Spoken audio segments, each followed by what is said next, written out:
हरे कृष्णा। आज हम उस अजय आचार्य श्रीपाद मध्वाचार्य के तिरुभाव दिवस पर नमन करते हैं, जो गौड़ीय वैष्णव परंपरा की मूल ब्रह्म मध्व गौड़ीय धारा के स्तंभ हैं। उनका जन्म दक्षिण भारत के उडुपी के पास पाजक क्षेत्र में एक शिवल्ली ब्राह्मण परिवार में हुआ था। बचपन में उन्हें वासुदेव के नाम से जाना जाता था और उनकी लीलाएं चमत्कारी थी। कल्पना कीजिए, जब उनके पिता का कर्ज का ढेर लग गया तो नन्हे वासुदेव ने इमली के बीजों को उठाकर सच्चे सिक्कों में बदल दिया और कर्ज चुका दिया।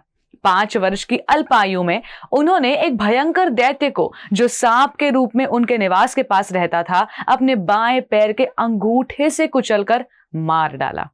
उनकी शारीरिक और आध्यात्मिक शक्ति बचपन से ही असाधारण थी। वासुदेव बचपन से ही महाविद्वान थे और 12 वर्ष की आयु में पिता की असहमति के बावजूद उन्होंने संन्यास स्वीकार कर लिया और पूर्ण प्रज्ञ तीर्थ नाम प्राप्त किया। उन्होंने तुरंत ही भारत भर में यात्रा शुरू कर दी, जहां श्रृंगेरी मठ के उच्च कोटि के विद्वान विद्याशंकर भी उनके समक्ष फीके पड़ गए। अपने शिष्य सत्य तीर्थ के साथ मध्वाचार्य ने हिमालय में बद्रिकाश्रम की कठिन यात्रा की। यहीं पर उन्होंने साक्षात वेद व्यास से भेंट की और उनके सामने अपनी भगवत गीता भाष्य की व्याख्या की। व्यासदेव से शिक्षा प्राप्त करने के बाद वो एक महान दार्शनिक बनकर लौटे। आनंद मठ से लौटने पर उन्होंने अपनी संपूर्ण गीता भाष्य पूरी कर ली थी, जिसे उनके शिष्य सत्य तीर्थ ने लेखबद्ध किया। मध्वाचार्य की सबसे अद्भुत लीला उडुपी के श्री कृष्ण विग्रह की स्थापना से जुड़ी है। एक बार समुद्र तट पर ध्यान करते समय उन्होंने देखा कि द्वारका के लिए माल ले जा रही एक बड़ी नाव खतरे में है। उन्होंने संकेतों से नाव को किनारे तक सुरक्षित पहुंचवाया। कृतज्ञ नाविकों ने जब उन्हें भेंट देने की पेशकश की तो आचार्य ने केवल गोपी चंदन मांगा। जब गोपी चंदन का एक बड़ा ढेला लाया गया तो वो टूट गया और उसके भीतर भगवान श्री कृष्ण की विशाल विग्रह प्रकट हुई।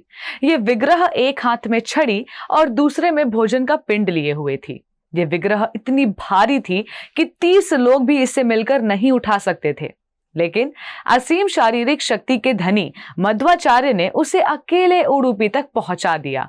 आज भी उडुपी में उनके द्वारा स्थापित 8 मठों में उनके द्वारा निर्धारित योजना के अनुसार इस विग्रह की पूजा चल रही है। मध्वाचार्य के शारीरिक बल की कोई सीमा नहीं थी। जब वो महाराष्ट्र से गुजर रहे थे तो उन्हें स्थानीय राजा द्वारा खोदी जा रही एक बड़ी झील की खुदाई में मदद करने के लिए मजबूर किया गया। लेकिन जब आचार्य राजा से मिले तो उन्होंने राजा को ही उस काम में लगाकर अपने शिष्यों के साथ आगे प्रस्थान किया। गंगा प्रदेश में हिंदुओं और मुसलमानों के बीच संघर्ष के दौरान उन्होंने अकेले ही नदी पार की।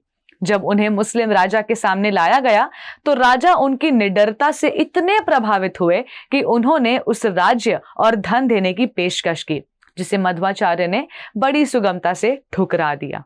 उन्होंने डाकुओं के हमले का सामना किया और अपनी दैवीय शक्ति से उन सभी को परास्त कर दिया। कहा जाता है कि एक बार श्री मध्वाचार्य ने अपने पैर के अंगूठे को जमीन पर टिका दिया और 30 पुरुषों की शक्ति रखने वाले कडंजरी नामक पहलवान से उसे हटाने को कहा, पर वो महान बलवान ऐसा नहीं कर सका। बद्रिक आश्रम में व्यासदेव से उन्हें अष्टमूर्ति नामक शालिग्राम शिला भी प्राप्त हुई थी। अपने पूरे जीवन काल में मध्वाचार्य ने महाभारत का सार संक्षेप किया और अनेक दार्शनिक भाष्य लिखे, जिनमें उन्होंने द्वैतवाद के सिद्धांत की स्थापना की।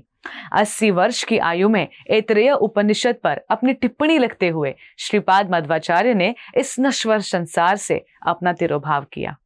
उनका जीवन हमें यह सिखाता है कि सच्चा ज्ञान, निडरता और असाधारण शक्ति ये सभी केवल परमेश्वर की सेवा के लिए ही समर्पित होने चाहिए। धन्यवाद। हरे Krishna. Before a single drop, there is a heartbeat. At Haribol, that heartbeat is never traded for milk. Every cow and bull lives protected lifelong. This is ahimsa. This is kindness. This is devotion. Switch to Haribol Ahimsa A2 Milk. ऐसे ही और भक्तिमय कार्यक्रमों के लिए देखिए हरे Krishna television और इसे प्राप्त करने के लिए आप अपने केबल अथवा DTH ऑपरेटर से संपर्क करें तथा और अधिक जानकारी के लिए आज ही डायल करें 7666 839 839।